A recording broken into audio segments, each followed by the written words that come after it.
안녕하세요. 성공예감 이대호입니다.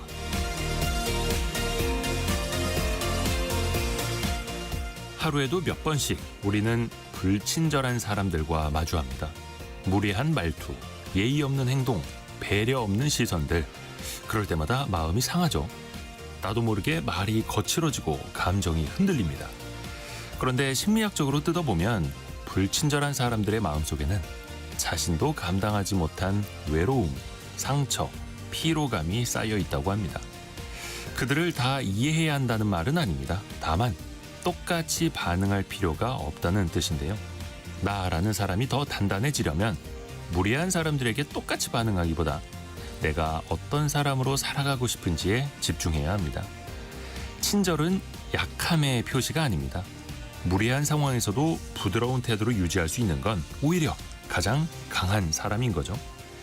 미국의 작가 아슬리 브릴리언트는 이렇게 말했는데요. 불친절한 사람들에게 친절하라. 그 사람들은 친절을 가장 필요로 한다. 성공예감 이대호입니다. 시작합니다.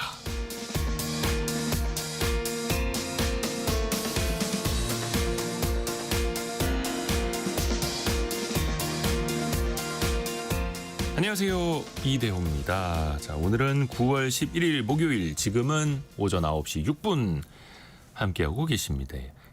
오늘 그 3000 쓰시는 분이 예언 하나 올려주셨네요. 방금. 이재명 대통령 100일 기자회견으로 오늘도 일부만 진행할 것 같다고. 야, 정답 맞추셨네. 어떻게 하셨지? 저희가요, 제가 성공예감 이대호입니다 시작하고 나서 거의 처음인 것 같은데, 사흘 연속으로 일부까지만 방송해드리는 게, 그렇죠? 여러분이 오해하시면 안 되는데, 원래는 2시간짜리 프로그램인데 오늘까지는 일부만 진행이 됩니다. 잠시 후 10시부터 이재명 대통령의 취임 100일 기자회견, KBS 1TV, 1라디오 동시에 방송이 되거든요. 그것도 많이 들어주십시오. 오늘까지만, 일부까지만 진행을 하겠습니다. 그래도 알차게 소식 많이 준비하고 있고요. 경제상식 퀴즈도 빠지지 않습니다. 나라 혹은 국가 이름이라고도 하는데 뒷부분에 말씀드리겠습니다만 약간의 또 논쟁이 있을 수도 있습니다. 일단 AI 열풍으로 반도체 수출이 늘면서 이곳의 수출 역시 지난달 사상 최대를 기록했다고 합니다. 처음으로 우리나라의 월간 수출액을 넘어서기도 했는데요. 이곳의 주력 반도체와 전자 부품이죠. 지난해 8월과 비교해서 37%, 34% 각각 증가를 했고요. 미국으로 향하는 수출은 65%나 급증을 했다고 합니다. 중국과 해협을 사이에 두고 양안이라고 불리는 이곳. 중국을 포함해서 국제사회에서는 공식 국가로 인정을 받지 못하고 있는데 미국 등은 이곳을 국가처럼 예우하는 곳입니다. 참고로 우리나라는 1992년에 중국과 수교를 하면서 공식적으로 여기와는 단절이 된 상태죠. 다만 실질적으로는 교류와 협력을 하고 있고요. 대표적으로 TSMC라는 기업이 있는 이곳은 어디일까요?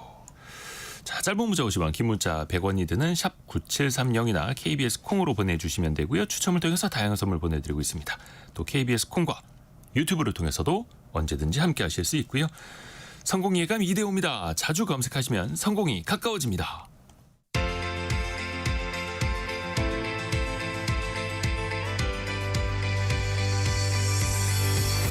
KBS 1라디오 성공예감 이대호입니다. 백종승 님이 회사 후배한테 KBS 콩이라는 거 배워서 들으면서 퀴즈도 풀어봅니다라고 보내주셨네요. KBS 콩 어플리케이션을 까시면요, 훨씬 더 좋습니다. 또 와이파이 잡아서 쓰실 수도 있고요. 자, 오늘의 경제 뉴스도 들어보시죠. 알고라는 고란 기자와 함께합니다. 안녕하세요. 네, 안녕하세요. 우리 증시가 어제 사상 최고치에 이어서 오늘도 0.8% 코스피 오르면서 3,342. 사상 최고치 가고 있네요. 미국 증시 같은 경우에는 S&P 500 나스닥 지수 나란히 사상 최고치 경신했거든요. 네. 뭐 다우는 소폭 하락했지만 이제 우리도 자, 이제 매일 오늘도 사상 최고치를 경신했습니다. 이런 말씀을 드리고 싶은. 네. 우리가 자고 일어나면 S&P 500, 나스닥 또 사상 최고치입니다. 거의 뭐 셀 수 없이 들리는데 네. 우리 증시도 그런 이야기 많이 전달해 드리면 좋겠네요. 어제 뉴욕 증시 좋았던 거는요. 뭐 AI 쪽 강세가 보였던 것도 있지만 일단 미국 노동부가 8월 생산자 물가지수 PPI를 발표했습니다. 근데 이게 PPI 혹시 이제 투자를 많이 하신 분들은 기억하실 텐데 7월 PPI가 갑자기 예상치 3배가 나오면서 네. PPI 쇼크 이러면서 증시가 급락했었거든요. 네. 그런데 8월 PPI는 전달보다 0.1%가 하락했습니다. 시장 예상치가 0.3% 오를 거다였거든요. 네. 그런데 하락으로 나오니까 물가가 안정세인가라고 이제 생각을 하게 되겠죠. 증가폭이 좀 둔화됐다. 상승폭이. 네. 아예 이제 증가폭이 둔화된 게 아니라 이제 아예 하락으로 돌아선 거니까 1년 전과 비교해서 PPI는 2.6%, 근원 PPI는 2.8% 각각 올라서요. 모두 전망치 크게 하회했습니다. 이게 생산자 물가가 전반적으로 둔화했다. 라기보다는 관세 여파 이거 지금 아직까지는 생산자가 고율 관세를 흡수하면서 마진 하락을 지금 감내하고 있습니다. 그러니까 이걸 소비자한테 전가한 게 아니라 내가 그냥 알아서 물가를 낮추고 있는 거예요. 네. 지금 이런 상황 때문에 일단 하락했다라고 보시면 될 것 같고요. 이러니까 시장이 왜 환호를 했냐면 연준이 금리를 내리겠구나라고 했어요. 연준이 목표가 고용과 물가잖아요. 지금 고용이 조금 흔들리고 있습니다. 근데 연준 입장에서는 물가가 만약에 높았다. 지금 좀 불안하다 이러면 고용이 안 좋아도 금리를 내리기가 조금 쉽지가 않거든요. 네. 그런 상황에서 이제 물가 괜찮네? 라고 확인을 한 거니까 연준이 금리를 낮추는데 부담이 없죠. 이 PPI 생산자 물가지수는 도매 물가로 불리고 있고요. 일정한 시차를 두고 소비자 물가지수 CPI에 반영되는 만큼 인플레이션 선행 지표로 해석이 됩니다. 그리고 아마 여기 주주분들 축하드립니다. 오라클. 근데 사실 오라클은 네. 국내 투자자분들한테 많이 유명한 기업은 또 아니에요. 오라클 같은 경우에는 저는 제 개인적으로는 이게 네. IT 버블 때 폭등했다가 그냥 옛날에. 급락한 약간 이런 느낌이라서 잘 눈이 안 가는 주식이거든요. 그리고 또 사업 부문이 굉장히 많아가지고 좀 복잡하긴 해요. 근데 AI 클라우드 수요의 증가에 힘입어가지고 오라클 주가가 어제 36% 넘게 올랐고요. 그러다 보니까 여기 시가총액이 지금 9,200억 달러예요. 1조 달러 잠깐 넘어서기도 했었고. 네, 맞아요. 1조 달러 이제 눈앞에 두고 있는데 이러다 보니까 이 덩치가 9,200억 달러짜리가 36%가 오른다고? 어마어마한 거죠. 이러면서 여기 이제 오라클 CEO 레리 앨리슨 같은 경우에는 네. 머스크를 제끼고 한때 세계 1위 부자가 되기도 했습니다. 그러니까 기업 가치로는 뭐 테슬라가 조금 더 아마 높거나 뭐 이렇게 할 텐데 지분율이 지분이 좀 더 많죠. 많은 것 같아요. 네. 레리 앨리슨이. 그래서 오라클이 또 급등한 영향 나스닥에도 많이 이제 반영이 됐고 앞에서 말씀드린 것처럼 우리 증시는 계속해서 훈풍을 타고 있고요. 시총도 네. 많이 커졌죠. 네, 이게 지금 제가 어제 사상 최고치 경신했다 3,314.53이라고 말씀을 드렸는데 지금 현재 3,344.58 오늘도 사상 최고치를 경신했습니다. 네. 라고 말씀을 드렸으면 좋겠습니다. 21년 7월 이후 4년 2개월 만에 기록을 깬 겁니다. 어제 그리고 시가총액 오늘도 뭐 늘어났겠지만 어쨌든 10일 기준으로도 역시나 사상 최대치인 2,727조 원 기록했습니다. 2,727조 원 대단하긴 한데 네. 좀 아쉬운 게 지금 엔비디아의 이게 몇 분의 몇인가요? 절반 조금 넘나요? 절반, 네. 미국 빅테크들 하나가 뭐 코스피 전체 시총보다 훨씬 크죠. 네, 아마 이게 앞으로도 계속 올라갔으면 좋겠고요. 그리고 근데 21년 7월 6일 대비해가지고 아까 말씀드린 그 이제 코스피 지수로만 보자면 그런데 그 대비해서 시가총액은 410조 원 이상 늘었습니다. 네. 이게 아무래도 오늘 이제 밤시 후에 이제 이재명 대통령 기자회견 있잖아요. 기자간담회에서 이게 양도소득세 대주주 기준 10억에서 50억으로 되돌리겠다. 라는 내용이 포함될 것이라는 기대감에 주가를 끌어올렸습니다. 한 사흘 전부터 관련된 그 기대감들이 시장에 좀 반영이 됐죠. 관련된 기사들도 네. 나오고 왜냐하면 하면서 기자간담회에서 이 얘기를 한다는 얘기는 돌리겠다는 거예요. 만약에 안 좋은 얘기를 하면 시장이 안 좋은 얘기를 하면 굳이 기자간담회에서 말을 할 필요가 없거든요. 그렇죠. 그래서 대주주 양도세 기준 이게 또 증시 얼마나 민감한 이슈였는지 이걸 또 다시 한번 또 시장이 보여주는 것 같고요. 그런데 증시는 계속해서 올라가고 있는데 공매도 대기자금이 계속 늘고 있어요. 이게 대차거래 잔고가 9일 기준으로 100조 8,690억 원으로 집계가 됐어요. 이게 3월 말에 공매도가 재개했을 당시에 65조 7천억이었거든요. 그런데 5개월여 만에 35조 원 넘게 불었습니다. 네. 제가 아까 대차거래라는 말씀을 드렸는데 이 공매도를 하려면 일단 주식을 빌려야 됩니다. 네. 주식을 빌리지 않고 그냥 파는 거는 불법이에요. 그렇죠. 그러니까 일단 빌려야지 공매도가 가능하기 때문에 이 빌리는 게 얼마나 되느냐가 바로 공매도의 선행 지표로 평가를 받고 있습니다. 그런데 대차 거래 잔고가 이렇게 늘었다? 아, 그럼 앞으로 공매도를 많이 할 것 같네? 라고 예상해 볼 수 있죠. 실제로 공매도 순보유 잔고도 늘었습니다. 이건 실제로 공매도를 한 수치예요. 9일 기준으로 보니까 코스피 공매도 순보유 잔고가 11조 넘었습니다. 공매도 거래 제거된 3월 말 3조 9천억이었거든요. 이거 이후 최대치입니다. 5개월 만에 185% 급증한 거죠. 그래서 코스피 전체 시가총액에서 공매도 순보유 잔고가 차지하는 비중 같은 기간 0.19%에서 0.42%로 늘었는데 아니 그러면 왜 공매도가 늘었을까라고 네. 보자면 어쨌든 사상 최고치 고점이잖아요. 네. 고점 부담에 단기적 조정 나오겠구나라고 투자자들이 생각한 것 같습니다. 실제로 그 빌려놓은 주식들이 공매도에 쓰일지는 아직은 모르겠지만 또 반대로 증시가 또 많이 올라가다 보면은 그 공매도 해놨던 주식들도 이제 사서 갚아야 하기 때문에 오히려 상승폭을 더 키우는 촉매제가 되기도 하죠.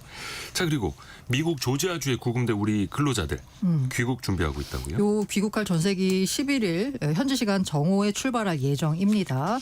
외교부에 따르면 전세기에는 외국 국적자 14명 포함해서 330명이 탈 예정이라고 합니다. 근데 이제 한국인 가운데요. 한 분은 미국 잔류를 원하신다라고 해요.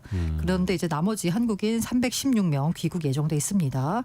이게 이제 우리 정부가 요구한 게 뭐냐면 범죄자가 아니잖아요. 네. 수갑 등에 의한 신체적 속박이 없게 해달라라고 당부를 했고요. 그리고 이들이 연행되는 과정이 공개되고 국민들에게 큰 상처와 충격을 받은 데 대해서 우려를 전달했습니다. 그리고 제일 궁금했던 부분이 이분들이 이게 자진 출국이냐 추방이냐 그리고 만약에 자진 출국했더라도 나중에 재입국할 때 불이익이 없냐 등 여러 가지 말이 나왔는데 조현 외교부 장관은 이들이 미국으로 재입국할 때 불이익이 없다. 확약을 받았다라고 전했습니다. 그래서 이게 이제 여기서 끝나면 안 되잖아요. 앞으로가 중요한데 이번 사태 근본 원인을 해결하기 위해서 새로운 비자 신설, E4 비자 신설을 지금 우리가 요구하고 있잖아요. 네. 그래서 한미 외교부, 국무부 워킹 그룹을 만들자라고 제의를 했습니다. 아울러서 이 루비오 미국 국무장관도 이번 사안에 대한 우리나라 사람들의 민감성을 이해한다라고 전했다라고 합니다. 건강하게 빨리 좀 돌아오기를 바라겠고요. 그리고 지역주택조합, 지주택 사업을 정부가 점검을 했네요. 위법인 곳이 정말 많았다고. 네, 국토부가 공정거래위원회 등 관계기관과 함께 지역주택조합 사업장, 지주택 사업장 8곳에 대해서 7월 8월 특별 합동점검을 했어요. 네. 그랬더니 점검 대상의 절반인 4곳에서 계약서상 근거가 없는 항목 등에 대해서도 시공사가 과도한 증액을 요구한 것으로 나타났습니다. 시공사 같은 경우에 도급 계약서상에 명시적인 증액 사유가 없어요. 근데 불합리한 증액을 요구하거나 조합원에게 불합리한 불공정 거래가 있었던 걸 또 적발을 했고요. 그리고 점검 대상인 지주택 사업장 8곳 모두 조합 탈퇴 시에 이미 납입한 업무 대행비 환불하지 않도록 하는 등 조합원에게 불리한 내용을 담은 조합 가입 계약서를 운영하고 있었습니다. 여기에다가 만약에 이제 문제가 있었을 경우에는 시공사가 지정한 법원에서만 관할권을 갖도록 하는 식으로 해서 불공정 계약 조항이 들어가 있었고요. 이러다 보니까 공정위는 조합과 시공사 측에 의견 제출을 요청을 하고요. 자진 시정 의사가 없는 경우에는 약관 심사를 통해서 시정 명령 등 조치를 할 계획입니다. 아울러서 지자체도 그 370여 곳에 대해서 지주택 전수 실태 점검을 했습니다. 이 가운데서도 여러 가지 위반 사례가 적발이 됐고요. 위법 행위가 중대한 70건 같은 경우에는 형사 고발 조치도 취할 예정이라고 합니다.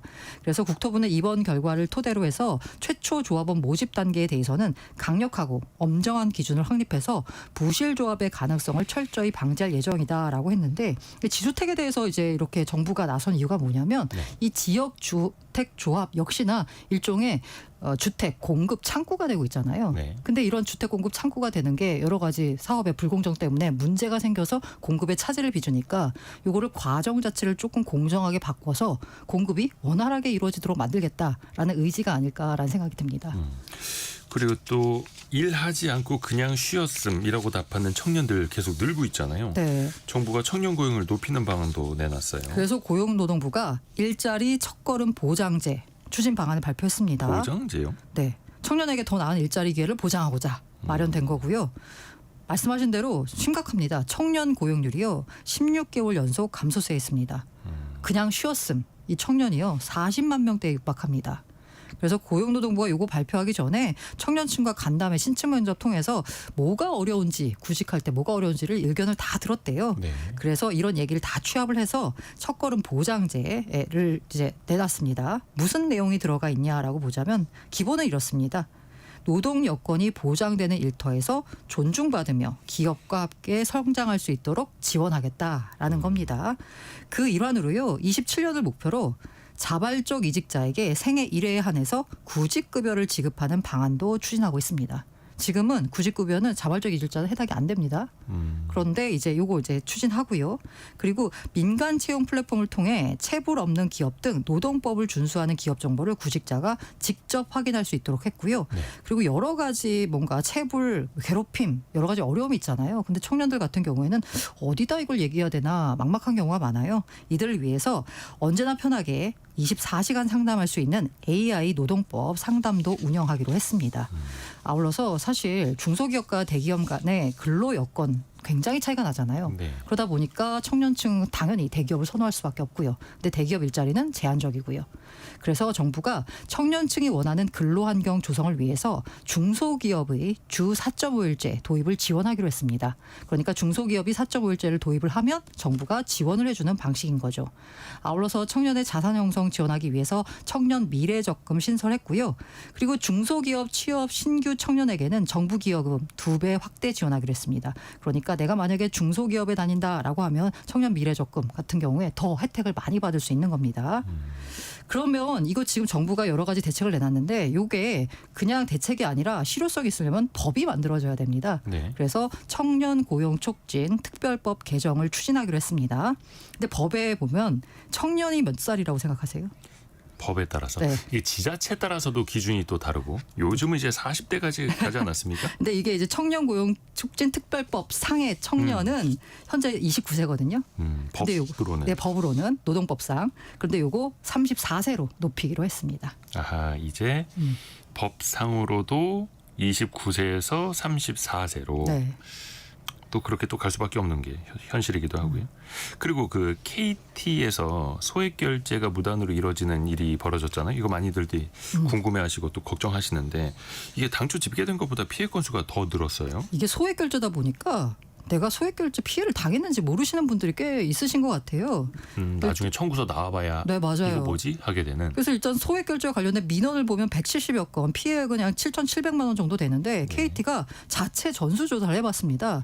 그랬더니 피해 건수가 278건, 피해 금액은 1억 7천여만 원에 이르는 것으로 파악이 됐습니다. 그러니까 이게 청구서 받기 전까지 내가 피해를 당했는지 모르시는 분들도 꽤 되시는 거예요. 아하. 어쨌든 이게 왜 그러면은 피해가 일어났냐를 보자면요. 이 시스템에 등록되지 않은 불법 초소형 기지국 펜토셀이라고 하는데 이게 KT 통신망에 불법적으로 접속한 사실이 확인이 됐습니다.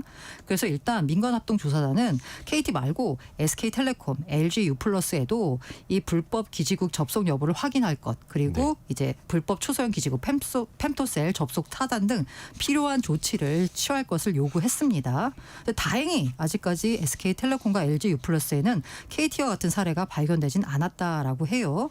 그리고 이제 KT 같은 경우에는 일단 무단 소액 결제로 인한 모든 피해 이용자에게 청구하지 않겠다라고 했습니다. 당연하죠. 네. 그리고 다른 통신사에도 혹시라도 이런 유사한 피해가 나타나면 소비자에게 피해 청구하지 말아라라고 했는데 다른 통신사도 이를 수용을 했다라고 합니다.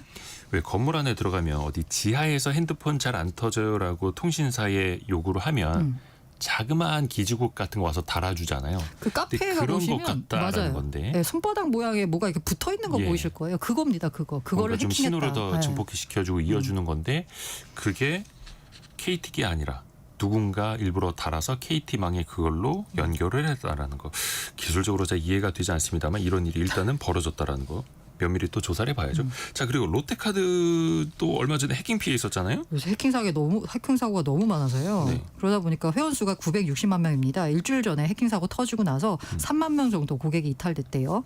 매달 평균 해지 인원이 4만 명이거든요. 근데 월 초밖에 안 됐는데 3만 명이 이탈했으니까 네. 이번 달에는 이탈을 더 많이 하겠죠.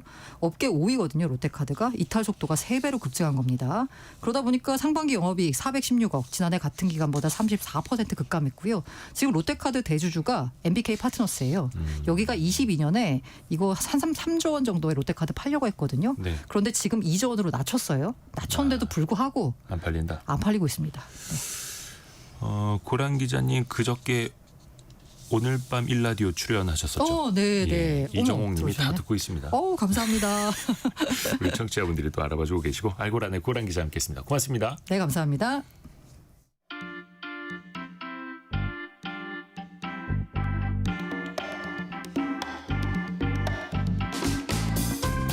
지금 여러분께서는 KBS 일라디오 성공예감 2대호입니다를 듣고 계십니다. 프로그램에 참여하신 청취자 여러분께는 추첨을 통해 아름다운 식탁 창조 주비푸드에서 뿌리 담은 리얼 생와사비를, 쉽고 빠른 판촉물 제작 시너지 기프트에서 고속 충전 마우스패드를, 그리고 성공예감에서 준비한 커피 쿠폰을 보내드립니다. 당첨자는 성공예감 2대호입니다 홈페이지에서 확인하세요. 경제상식 퀴즈 한 번 더 나갑니다. 오늘은 1부까지만 방송이 되어서 1부 마무리할 시간에 퀴즈 정답 그때 알려드릴게요. 여기는요. 정치적으로는 중국과 대립하고 있고 반도체 기업 TSMC가 있는 곳이죠. 특히 지난달 수출이 사상 최대치를 기록했다고 합니다. 특히 AI 붐으로 인해서 반도체, 전자부품 수출이 엄청나게 늘고 있죠. 특히 미국으로 향하는 수출이 65% 늘어났다고도 하는데요. 이곳은 어디일까요? 많은 분들이 여행을 많이 가시는 것 같네요. 이곳으로 7770님 여기 여행 갔었는데 땅콩 아이스크림이 정말 맛있더라고요. 그리고 1973님도 몇 년 전에 가족여행 다녀왔는데 볼거리가 많은 곳이에요. 이렇게 알려주셨고요. 1928님은 이 나라를 보면서 드는 생각인데요. 어떤 순간 어떤 상황에서도 자신을 지키는 힘이 얼마나 중요한가를 새삼스럽게 깨닫는 아침입니다. 그래서 또 산업적으로는요. 이곳을 지키는 힘은 반도체 공장에서 나온다. 예, 이렇게 또 보시는 분들도 있더라고요. 2561님 우리나라 기업도 언젠가는 TSMC를 따라잡을 수 있겠지요? 이렇게 또 보내주셨네요. 그런 날이 와야죠. 자, 그 지역 이름 뭐 2글자 혹은 뭐 3글자로 이렇게 부르기도 하고요. 짧은 문자 50원, 긴 문자 100원이 드는 샵 9730이나 KBS 콩으로 정답 보내주시면 됩니다.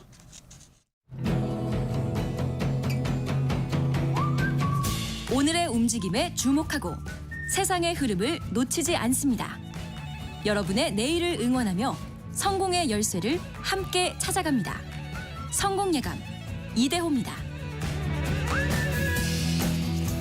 신기하게 예쁘게 생긴 음식들 참 많습니다. 그게 상품화되기도 하고요. 뭐 깍두기 같이 생겼는데 그게 연어라고 하고 수건같이 생겼는데 케이크라고 하고요. 또 이런 게 SNS로 금방 또 입소문을 탑니다. 꾸준하게 사랑받을 메뉴가 될까요?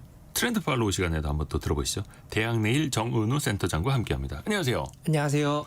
저희가 얼마 전에 그 말차 유행도 전달을 해드렸었는데 그렇죠. 네. 이런 트렌드는 어디에서 어떻게 출발하는 걸까요? 뭐 다양한 경로가 있겠지만 혹시 청취자분들 걸스나이 푸드라고 들어보셨는지 모르겠는데요. 걸스 나이트 푸드요? 네, 젊은 여성분들이 이제 친구들이랑 특정 컨셉트를 딱 정해놓고 잠옷이나 이런 것들을 좀 입고 밤늦게까지 모여서 게임도 하고 뭐 컨텐츠도 즐기고 하는 뭐 그런 놀이 문화인데요. 파자마 파티. 일명 파자마 파티입니다. 네. 네. 이 과정에서 이제 잠옷, 의류 브랜드 등이 굉장히 많이 뜨기도 했고, 네. 근데 흥미로운 점은 이 문화가 식음료 트렌드까지 알게 모르게 선도하고 있다라는 건데요. 가령 요거트 아이스크림이랄지, 그리고 떡볶이와 치킨을 먹는 그 유명한 또 조합이 있습니다. 그 조합이랄지, 그리고 이런 것들이 이제 대부분 걸스나이 푸드라는 이름으로 SNS에서 공유되고 이후에 대중까지 또 확장이 되었습니다. 그런 데서부터 네. 재미로 시작을 해서 또 유행이 되고 네. 근데 그 유행하는 음식을 보면요, 그냥 생김새 맛만 있는 게 아니라 그 안에 스토리가 있다 하더라고요.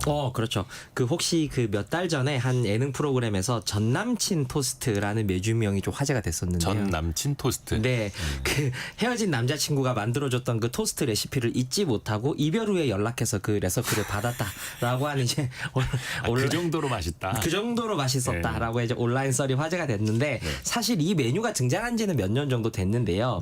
이걸 몰랐던 한 예능 출연 아이돌 멤버가 정말 그게 사실이냐? 왜 전 남친이 이 빵에 안 들어가 있는데 왜 전 남친 토스트냐? 막 이런 식으로 하면서 웃음을 자아냈던 그런 에피소드가 있습니다. 그래서 근데 이 제품이 이미 편의점에서 정식 메뉴로 출시될 정도로 화제가 되기도 했었고요. 그리고 심지어 해외 한 카페에서는 이 메뉴를 정식 개발하기도 했었습니다. 근데 여기서 주목할 만한 건 이제 그 메뉴에 담긴 이야기 그리고 그 아이돌 예능 에피소드가 이제 이야기가 되더라라고 하는 건데요. 그리고 또 한 아이돌 그룹의 멤버가 만들어서 유명해진 또 브라우니가 있는데 그 초콜릿 빵 같은 거. 근데 이 멤버가 다른 멤버에게도 레시피를 공개하지 않을 만큼 이 디저트를 굉장히 소중하게 생각했는데 일종의 신비주의죠. 며느리한테도 안 알려주고. 그렇죠. 네. 근데 그러다가 얼마 전 이 레시피를 공개했는데 해당 영상이 하루 조회수만 28만 회를 기록하기도 할 정도로 음식에 담긴 이야기에 사람들은 굉장히 많이 이렇게 큰 관심을 보이고 있다라고 하는 걸 알 수가 있었습니다. 그런 거죠. 얼마나 맛있길래 그럴까? 그렇죠. 궁금증도 네. 자아내고 네. 그런 또 스토리가 또 만들어지는 거네요. 네. 또 요즘에는 길거리 음식 풍경도 좀 달라졌어요. 그렇습니다. 그 길거리 음식이라고 하면 이제 대부분 뭐 떡볶이랄지 뭐 호떡, 붕어빵 그쵸. 같은 이제 분식류 이런 거 많이 생각하실 텐데요. 아니면 뭐 나들이 갈 때 들고 가는 치킨이나 피자 이런 것들이 이제 많이 떠올리실 텐데 올해 새로운 야외 음식이 좀 유행하기 시작했습니다. 이른바 컵 메뉴와 야장 푸드라고 해서 야시장, 뭐 푸드트럭, 밤에 야외에서 먹는 그런 장터 이런 푸드들이 좀 유행을 하고 있습니다. 네. 아무래도 올여름 1인용 컵 메뉴의 선두주자는 바로 컵 팥빙수, 컵빙수였는데요. 네. 한 저가 커피 브랜드가 출시하면서 이 팥빙 젤라또 파르페 같은 경우는 누적 판매량이 130만 개를 넘었다라고 이야기를 했었고 또 뭐 트위터 같은 데서는 이거를 만들다가 지친 알바생들의 썰 또 이런 것들도 굉장히 또 화제가 되기도 했었고요. 일부러 알바생들이 우리 거보다 저 옆집이 더 맛있어요. 소문내고. 그런 것들도 있기도 했었고 그 외에도 이제 최근에는 또 컵 마라탕, 마라꼬치 이런 것들이 또 판매하는 가게가 또 문을 마라탕을 컵에다 팔아요? 네, 그렇습니다. 그래서 이런 것들도 일종의 와. 야장 푸드처럼 판매가 되면서 이것도 반응이 또 굉장히 좀 뜨겁게 그 어묵 일으키고 국물처럼 있고요. 맞습니다. 네, 네. 그리고 이게 육회 같은 경우도 이게 식당에서 먹는다는 이미지가 굉장히 강했었잖아요. 예. 근데 이것도 최근 SNS를 중심으로 야구장이랄지 또 나들이 음식으로 각광받고 있으면서 요건 이제 특정 브랜드가 아니라 정육점에서 본인이 육회를 직접 사다가 요걸 이제 컵 육회를 만드는 레시피 영상이 또 화제가 되기도 했었습니다. 그래서 저희가 이제 많은 이제 Z세대 친구들을 이제 인터뷰를 해봤을 때 이 컵푸드가 유행하는 이유가 야외 활동에서 좀 접시가 필요 없다라고 하는 장점을 좀 많이 이야기를 그렇죠. 했었는데 컵 하나면 되죠. 그렇죠. 그래서 야구장이랄지 뭐 이런 나들이랄지 이런 것들이 또 심지어 산책할 때도 그냥 먹을 수 있는 또 이런 음식들이라고 해서 컵 메뉴만한 게 없다라고 하는 게 인기의 비결로 좀 주목되고 있습니다. 5465님이 야장은 대구 서문시장입니다. 놀러 오세요. 동성로에서는 놀장 프로그램도 운영합니다. 이렇게 알려주셨고요. 네. 뭐 부산 지역에 물떡이 또 유명하다고 하고 광주의 상추튀김 유명하다고 하고 대전은 뭐 성심당이 네. 압도적이고 지역별로 인기는 먹거리가 있잖아요. 네. 요즘에 또 어떤 트렌드가 있을까요? 이게 로컬 문화에서 청년들이 또 트렌드를 주도하는 모습은 이제 어느 정도 당연한 이야기가 됐는데요. 저희 대학내에서도 이를 두고 이제 로컬 힙의 시대라고 정의를 하기도 했었습니다. 그래서 이 트렌드에서 중요한 게 말씀하셨던 그 요런 지역 특산물을 기반한 음식들이었는데 특히 디저트들이 굉장히 좀 각광을 받고 있었습니다. 네. 가령 춘천의 감자빵이랄지 고창의 수박빵 그리고 안동의 사과빵 이런 것들처럼 이제 특산물을 기반해서 그 종류도 매우 다양하고 이 친구들이 서로 선물하고 사 먹기도 하고 그러는데요. 이런 특산물뿐만 아니라 지역 캐릭터를 이용한 디저트도 굉장히 큰 인기를 끌고 있습니다. 네. 가령 아까 성심당 말씀하셨는데 대전은 또 꿈돌이가 또 대표적인 캐릭터지 않습니까? 대전 엑스포. 네, 그래서 요게 또 다시 또 사랑을 받고 있는데 맛이나 형태를 떠나서 이 꿈돌이 푸딩 같은 경우가 이제 숟가락으로 이렇게 살짝 찌르기만 하면 또 입을 만들어주는 또 영상이 또 있습니다. 그래서 이런 것들이 또 화제가 되기도 했었고요.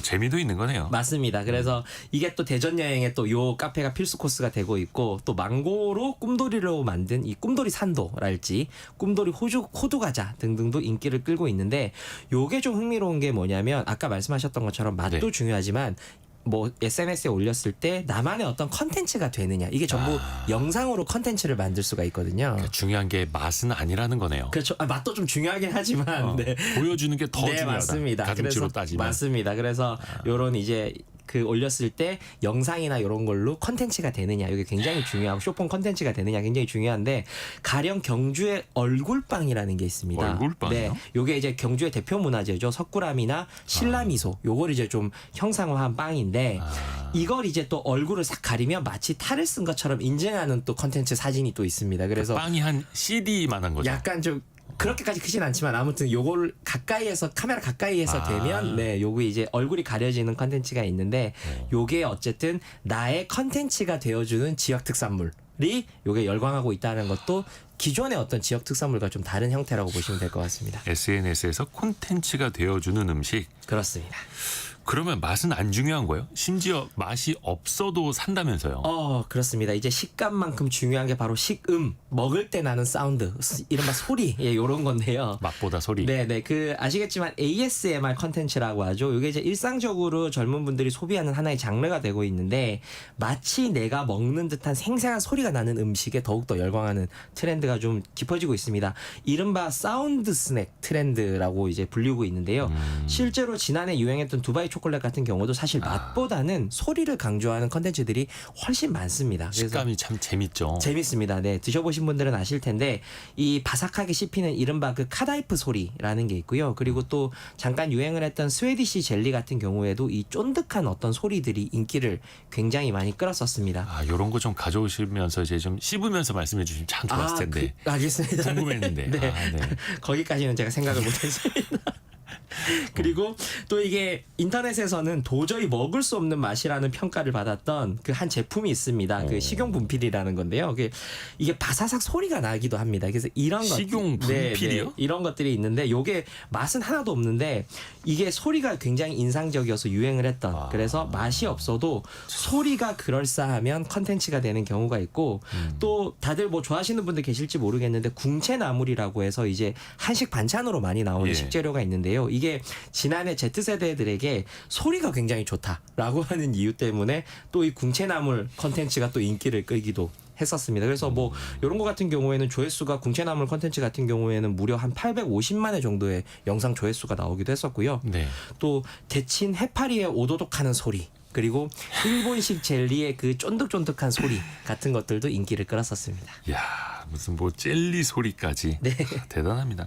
역시 이런 것도 찍어서 SNS에 올리려고 하는 거죠. 그렇습니다. 그 앞서 소개했던 소리가 중요한 간식들은 대부분 그 틱톡에서 유행을 했었고요. 그리고 먹방 ASMR을 그 실제로 소리 나는 대로 표기를 하는 겁니다. 뭐 MUK, BANG, ASMR 이렇게 검색을 해보시면 해시태그만 이미 거의 30만 개에 달할 정도로 이제 그대로 이제 우리말 먹방을 그대로 쓰는 먹방 ASMR이라는 해시태그가 29만 개 정도 달하고 있고요. 이런 것들이 국내뿐만 아니라 해외인들까지도 이런 해시태그를 달고 그 한눈에 저희가 확인할 수가 있고 그리고 특히 이제 특정 음식 뭐 이런 추천하거나 인기라고 생각하실 수 있는데 이제 가령 파티에서 포장지를 색깔별로 가져오는 과자 사오기라든지 이런 걸 해서 게임 형태로 굉장히 많이 유행을 하고 있습니다. 일부러 색깔에 맞춰서 네, 포장지 선택하기. 맞습니다. 그래서 뭐 일명 무지개 게임이라고 부르는데요. 빨주노초 파남보의 봉지 색깔을 가진 과자를 가지고 와서 중복되는 사람들이 벌칙을 받는다든지 뭐 이런 형태의 게임을 가지고 있는데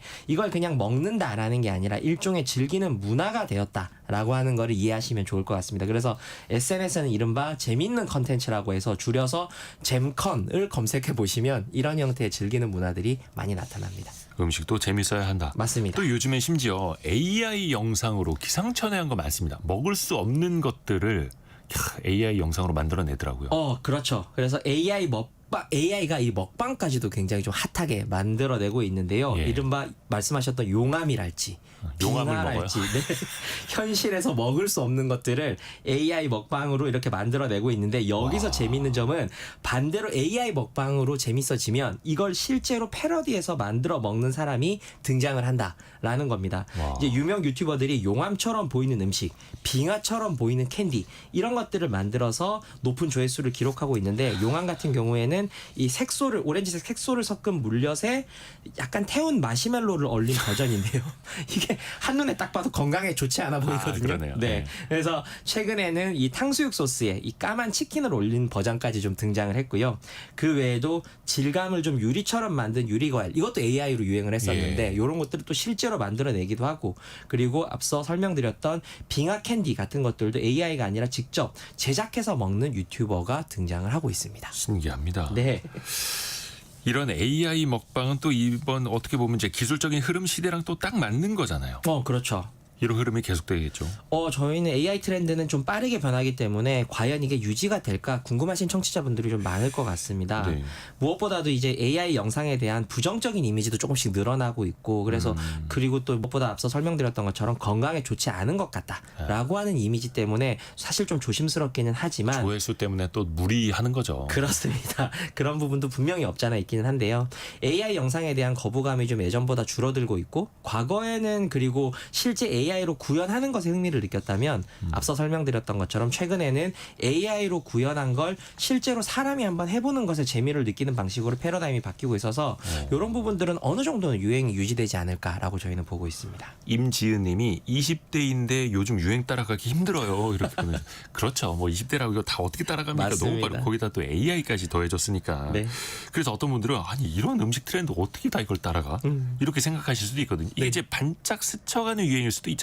그 얼마 전에 이제 그 과일은 복숭아나 수박이 아니라 여름 과일은 이제 토마토다라고 이제 하는 말씀을 드렸었는데 이유가 이제 단순히 제철이라서가 아니라 다양한 형태의 패션 소품으로까지 확장될 수 있을 정도로 토마토가 예쁘기 때문에 그렇다라고 하는 설명을 드렸었습니다. 근데 이제 토마토만 그런 인기를 누리는 게 아니라 앞서 설명드렸던 말차도 대표적인 그런 네. 케이스인데요. 단순히 그냥 말차를 마시는 것으로 끝나는 게 아니라 말차를 마시는 사람은 깨끗하고 건강을 중요하게 여긴다라고 하는 이미지까지 좀 유행을 하고 있습니다. 그러다 보니까 말차 라떼의 열풍과 동시에 이 트레이닝복이랄지 잠옷같이 편안한 복장과 함께 말차를 마시는 인증샷이 또 유행을 하고 있거든요. 한껏 꾸며야 됩니다. 또. 네. 예. 그래서 이런 패션이나 뷰티 소품까지도 이런 게 연결이 되고 있다라는 것들도 알 수 있을 것 같아서 이게 다양한 형태의 유행으로까지 연결되고 있다라는 건 주목할 필요가 있을 것 같습니다. 이런 음식 트렌드, 네. 신기한 트렌드들 어떤 식으로 또 이 마케팅 관점에서 어떻게 활용하면 좋을까요? 가장 먼저 말씀드리고 싶은 거는 AI 크리에이터들입니다. 사람이 아니라 실제로 AI로 만든 네. 크리에이터들인데요. 특히 귀여운 동물 캐릭터들이 등장해서 요리를 만들고 맛을 보면서 만족해하는 영상이 Z세대들에게 굉장히 큰 호감도를 느끼고 있고 그리고 이 소위 말하는 식음료 관련된 협업을 하실 때 이런 인간 인플루언서나 이런 것들이 아니라 AI 인플루언서가 훨씬 다양한 연출이 가능하기 때문에 이런 것들이 좀 인기 측면에서 고려해 보시면 좋을 것 같고 또 최근에는 Z세대들이 단순한 어떤 단일 메뉴보다는 조합 메뉴를 만드는 데 굉장히 관심이 큽니다. 가령 냉동 망고를 사서 사이다라든지 자기가 좋아하는 음료를 섞어서 마시는 이런 음료가 또 유행을 한다라거나 편의점에 가면 그 가거름 봉지 얼음 크게 한 봉지로 네, 팔지 네. 않습니까? 여기에 이제 또 복분자를 또 타서 먹는 이런 영상이 또 유행을 하기도 했었습니다. 그래서 자기가 조합해서 이렇게 먹으면 맛있다라고 하는 것들이 또 효능감을 주고 있기 때문에 메뉴 그 자체보다 이 만들어 먹는 과정 자체를 중요하게 여기고 재미를 느끼는구나라고 하는 사실을 명심하시면 좋을 것 같습니다. 그 과정도 그렇고 결과물도 그렇고 사진도 그렇고 소리도 그렇고 네. 모든 곳에 또 재미가 빠지질 않습니다. 맞습니다. 대학내일 정은우 센터장이었습니다. 고맙습니다. 고맙습니다. 라디오 정보센터 다녀옵니다.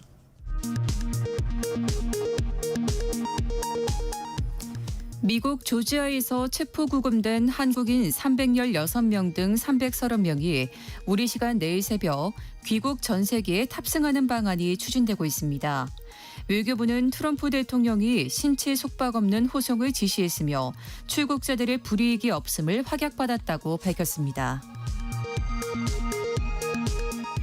이재명 대통령 취임 100일 기자회견이 회복과 성장을 슬로건으로 오늘 오전 10시부터 열립니다. 독립 언론 두 곳도 초청된 이번 회견은 질의응답 사전 약속 없이 90분 동안 진행될 예정입니다. 국민의힘 요구를 반영해 특검 기간을 연장하지 않는 내용을 담은 3대 특검법 개정안의 여야 합의가 하루 만에 파기됐습니다. 민주당 정청래 대표는 어제 협상안이 지도부 뜻과 다르다며 재협상을 지시했습니다. 국회는 오늘 본회의에서 국민의힘 권성동 의원 체포동의안 표결을 진행합니다. 국민의힘은 의원총회를 열어 대응 방향을 결정할 계획입니다. 지금까지 라디오 정보센터 뉴스 정원나였습니다. 여러분은 한번 생각해 보세요. 가족들 전화번호 지금 생각나십니까? 우리 부모님 전화번호, 아들, 딸 전화번호. 언제부턴가는 거의 그냥 단축키, 스마트폰 메모리, 즐겨찾기로 그냥 버튼만 눌러서 전화를 걸게 됐죠. 그러면서 나의 뇌가 더 퇴화되는 거 아니야? 좀 걱정이 들기도 하는데요. 오늘 심리학개론 시간에 기억을 둘러싼 다양한 심리 현상을 한번 들어보시죠. 경남대 심리학과 김태훈 교수와 함께합니다. 교수님 안녕하세요. 네, 안녕하세요. 교수님은 가족들 전화번호 다 외우세요? 제 아내 번호는 외우고 있습니다. 하나. 살아남기 위해서. 근데 정말 많은 네. 분들이 이제 가족 전화번호를 잘 못 외워요. 그렇죠. 이거는 자연스러운 현상일까? 아니면 좀 문제가 있는 걸까요? 어떻게 보세요? 꽤 된 것 같아요. 그러니까 우리가 언젠가부터 새로운 정보가 들어오면 네. 자연스럽게 외부의 저장 장치에 저장하기 시작했습니다. 그렇죠. 네. 그러다 보면 당연히 가족 번호도 잘 기억이 안 날 수 있는 거죠. 네. 이걸 저는 그 기억의 외주화 이렇게 표현을 하는데요. 내 기억을 외주에 맡긴다. 네, 네. 물론 예전에도 있었습니다. 뭐 전화번호부 썼었잖아요. 네. 그것도 일종의 외주화거든요. 근데 달라진 게 뭐냐면 스마트 기기가 발달하면서 이제는 저장해 놓은 위치도 기억할 필요가 없습니다. 그냥 검색하면 되니까. 그렇죠. 그렇죠. 네. 예전엔 그래도 뭐에 수첩에 연락처들 적어 갖고 다녔고. 그렇죠. 근데 그것도 어떻게 보면 수첩에 적은 것도 기억의 외주화였던 거예요. 맞아요. 네. 근데 그게 훨씬 더 심해진 거죠, 지금. 그러면 머릿속에서는 굳이 이건 기억할 필요 없어라고 인식을 하는 걸까요? 혹시? 그렇게 보이는데요. 왜냐하면 전화번호뿐만이 아니에요. 최근에 이제 지도 앱 사용하면서 예. 우리가 살아가는 공간이 내 머릿속에 있지 않습니다. 집에 갈 때도 내비게이션 켜고 가죠. 그럼요. 네. 네.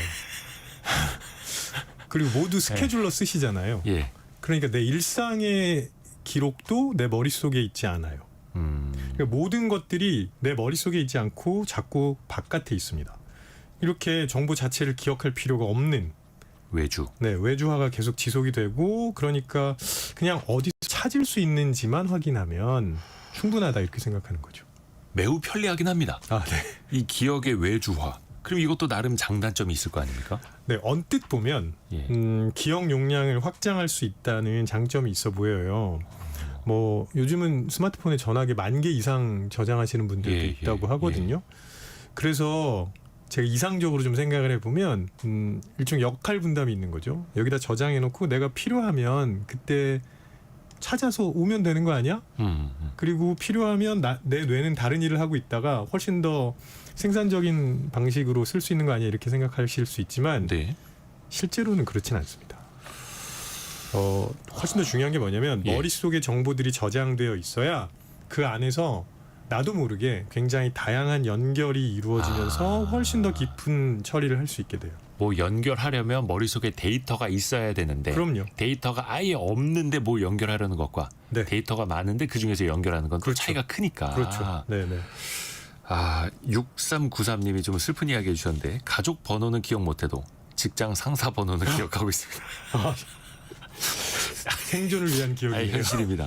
그리고 5663님 방금 여자친구 전화번호 안 보고 한번 쳐봤는데 다행히 맞았네요. 아, 네. 살아남으셨습니다. 이 정도는 이제 외우셔야죠. 그러면은 네. 이게 또 사람 마음속에 편리하긴 한데 일종의 불안감이 좀 있어요. 맞아요. 그러면 내가 일부러라도 억지로라도 좀 가족들 번호를 외우려고 해야 하는 걸까? 네. 어떻게 생각하세요, 교수님은? 저는 그래도 노력을 하는 게 좋다고 생각을 하는데요. 네. 만약에 우리가 기억을 완전히 스마트 기기에 맡기면 어떻게 될까? 이런 생각을 해봤거든요. 네네네. 그러면 쉽게 말씀드리면 생각할 필요가 아예 없어지는 겁니다. 그럼 조금 더 나아가면 기억뿐만이 아니라 우리 생각도 외주화하는 거예요. 기억력만, 메모리만 외주화하는 게 아니라 네. CPU 생각하는 것도 외주화. 맞아요. 그럼 우린 껍데기 되는 거예요? 네, 제가 그래서 이걸 좀 상상 회로를 돌려봤는데 이미 우리가 AI가 발달하면서 별다른 고민하지 않고 그냥 AI가 포장해서 잘 배송해준 지식을 소비만 하고 있습니다. 이렇게 되면 생각할 필요 없어지고 뇌의 일부는 쓸모가 없어지고 그러면 뇌가 줄어들 수도 있습니다. 그러네요. 네. 뇌가 막 뇌세포들이 이제 나는 필요 없네. 네, 저희 네. 가서 쉬고 있어야지라고 네. 하면서 이제 뇌가 퇴화. 네. 될 테고. 그래서 이걸 인간의 가축화라고 표현하시는 분들도 있어요. 아이고야. AI의 가축이 되는 거죠. 어머나. 오현종님이 남편이 통신병으로 있었는데 번호 1000개를 외웠다고 하네요. 못 외우면 전화 수화기로 맞았다. 옛날 얘기. 지금은 제 번호도 잘 못 외웁니다. 그러니까 상황에 따라서 그렇죠. 네. 네. 해야 하면 또 하게 되고 아 그럼요. 할 필요 네, 없으면 또 안 하게 되는 게 또 인간의 머리이다 네. 근데 보니까. 조금씩 좀 해보셨으면 좋겠습니다. 그렇죠. 네. 뇌를 잃기 싫으면 그렇죠. 해야죠. 자 그러면은 또 이런 상황도 있습니다. 나 이거 해야지. 아니면 누군가한테 이거 말해야지라고 하다가 돌아서면은 까먹는 경우 많지 네. 않습니까? 되게 많습니다. 이거는 왜 이러는 겁니까? 그거 걱정하시는 분들 많은데요. 네. 깜빡깜빡하는 거는 괜찮습니다. 이거 치매 아니야? 막 이런 걱정. 아니에요. 이게 사실 거의 모든 사람들이 겪는 일이거든요. 뭐 저만 해도 방에서 냉장고 앞에 갑니다. 분명히 뭘 꺼내려고 갔어요. 근데 냉장고 앞에 갔는데 내가 여기 왜 왔지? 이러고 있는 겁니다. 맞아요. 네. 나 못 찾으려고 했지? 네. 그런 일 자주 경험하시죠? 있죠. 네. 있죠. 왜냐하면 우리가 지금 뭐 해야지 하는 그런 정보들은 작업 기억이라는 곳에 저장이 되거든요. 작업 기억. 네, 작업 기억이라는 곳에 저장이 되는데 이게 용량이 크지 않고요. 금방 사라집니다. 옆에 용량 작은 D램처럼 네, 네. 잠깐 저장하고 네, 금방 지워지는. 맞아요. 하드 디스크가 아니에요. 그래서 이 작업 기억은 다른 일을 하게 되면 더 영향을 많이 받아요. 그러면 예를 들어서 냉장고 앞으로 가는 동안 예. 다른 생각을 잠깐 했거나 누군가가 말을 거는 순간 잊어버리게 되는 거죠. 그 냉장고 앞으로 가고 있는데 스마트폰에서 알람이 딱 떴어. 네. 그럼 내 신경이 다 글로 가버리면서 직전에 있던 작업 기억은 휘발돼 버리는 거야. 네, 그럴 가능성이 매우 높습니다. 그러니까 내 뇌의 문제는 아니라는 거죠. 누구나 겪는 현상입니다. 네. 자연스럽게. 네. 그래서 저도 예전에는 컴퓨터 브라우저에 그 창 여러 개 띄워놓고 막 동시 작업을 네네. 했었거든요. 네. 브라우저만 옆으로 딱 클릭을 했는데 내가 뭐 검색하려고 그랬지? 까먹는 거야. 그래서 이거 너무 심각하다. 그래서 인간의 뇌는 멀티태스킹이 안 된다고 교수님도 네네네. 가르쳐 주지 네. 않았습니까? 그래서 이제 좀 줄이고 있습니다. 동시에 하는 일을. 그렇죠. 그게 훨씬 좋습니다. 이것도 줄이시는 거. 많은 분들도 또 이제 생각을 하시면 좋을 것 같고. 교수님 혹시 어제 점심 뭐 드셨어요? 잘 기억이 안 납니다. 이게 신기한 게 네. 뭐 한 10년 전 기억도 뚜렷하게 기억이 나는 게 있는데 그렇죠. 어제 먹은 점심 아니면 오늘 뭐 먹었는지를 누가 물어보면 기억이 안 나요. 맞습니다. 이건 왜 그러는 겁니까? 이게 그러면 왜 옛날 일은 기억하지? 머리에 문제가 생긴 거 아니야? 이렇게 생각하실 수 있는데요. 네네네. 인간의 기억이라는 게 특별한 그리고 의미가 있는 그리고 또 특히 감정이랑 연결된 이런 것들이 잘 기억이 됩니다. 잘 떠오르고요. 그래서 그런 게 남아 있어서 어렸을 때 기억이 파편화처럼 남아 있다는 게 뭐냐면 어렸을 때 특별했던 일, 감정이 강하게 연결됐던 기억 이런 것만 남는 거예요. 진짜 잊을 수 없는 기억. 네. 그러면 마찬가지로 어제 점심 메뉴가 떠오르지 않는 이유는 특별한 걸 안 먹었기 때문입니다. 제가 굉장히 특별한 음식을 어제 점심 때 먹었다면 물어보시자마자 바로 기억났을 거예요. 아하. 태어나서 처음 먹어보는 음식을 먹었다면. 네, 그렇죠. 그렇죠. 네, 근데 늘 자주 먹는 거였다면 뭐 그냥 그렇습니다. 내가 네. 뭐 먹었더라. 그러네요. 또 이게 중요한 게 같은 곳에 다녀왔어도 뭔가 네. 혼자만 다르게 기억하는 사람들이 있거든요. 이것 때문에 말씀 그렇죠. 이어지기도 네네. 하고 그 이유는 뭘까요? 이거는 사실 당연한 겁니다. 이것도요? 네, 네. 예를 들어서 등산이 취미인 사람이 있어요. 예. 그 다음에 처음 등산을 간 사람이 있습니다. 분명히 같은 산을 갔다 왔는데 나중에 이야기해보면 서로 다른 이야기하고 있어요. 왜냐하면 그동안 쌓아온 경험이 다르니까 거기 갔을 때 당연히 다른 걸 보게 되고요. 생각하는 것도 다르고 그럴 수밖에 없는 거죠. 그러네요. 네. 왜 골프 정말 잘하시는 분하고 라운딩 나가면 몇 번 홀에서 몇 타를 쳤는지 어디에서 슬라이싱 하는지 다 기억하세요. 맞아요. 근데 초보자들은 당장 그 코스가 어떻게 생겼는지 내 공도 안 보이고 막 그러니까요. 그래서 예를 들어서 음식점에 갔는데 어떤 분은 채소의 익힘 정도를 봅니다. 근데 누군가는 분위기를 보는 거죠. 상황에 따라서 다 네. 다를 수밖에 없다. 생각도 그래서 다르고. 뭔가 머리에 남는 것도 다를 수밖에 없고. 네. 왜 그래서 이제 같은 상황에 있었는데도 뭔가 기억이 달라서 서로 막 우기고 싸우는 경우 있잖아요. 네, 네. 그럼 뭐 이거 지적해 주면 어떻게 되는 겁니까? 굳이 지적하실 필요 없을 것 같아요. 왜냐하면 이게 죽고 사는 문제 아니면 네. 그거 해결 안 되거든요. 아. 절대로 한쪽이 이길 수 없는 싸움입니다. 그러니까 인간의 기억은 다 다르게 저장이 되기 때문에 네. 다를 수 있다는 걸 그냥 받아들이시는 게 더 낫지 않을까 싶어요. 그러니까 그 기억 때문에 법정까지 가는 경우도 있는 거죠. 그래서 법정에서는 목격자 기억보다 무조건 CCTV를 보는 겁니다. 네.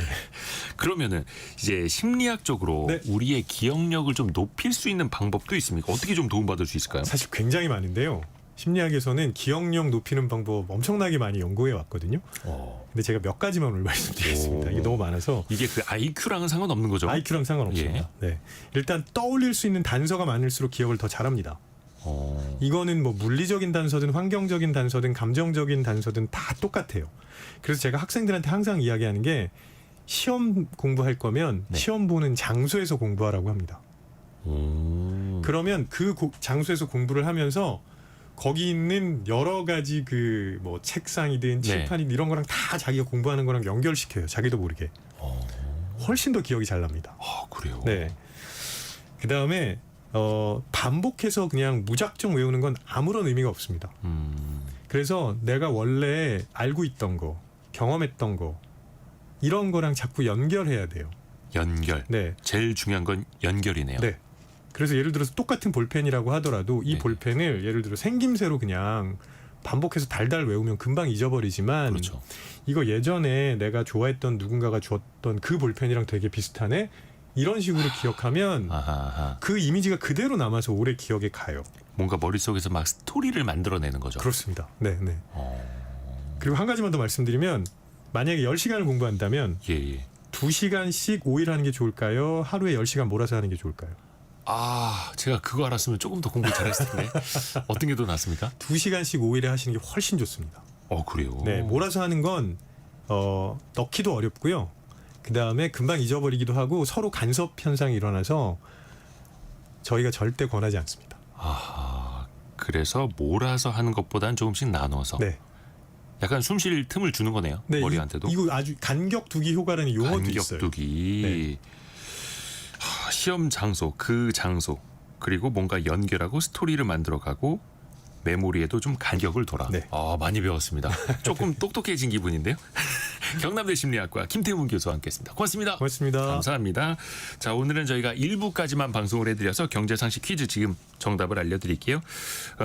타이완, 대만입니다. TSMC가 있는 곳 해서 AI 시대에 반도체 수출 실적도 엄청나게 늘어나고 있는 곳 대만이고요. 많은 분들 정답 이동현님, 박정덕님 등등 맞춰주셔서 감사드립니다. 잠시 후 10시부터는요. 이재명 대통령의 취임 100일 기자회견이 KBS 1TV, 1라디오 동시에 방송이 됩니다. 해서 저희는 오늘도 여기에서 마무리를 하고요. 내일 아침 9시 5분에 내일은 2부까지 2시간 동안 또 인사를 드리겠습니다. 성공 예감은 오늘도 여러분을 응원합니다.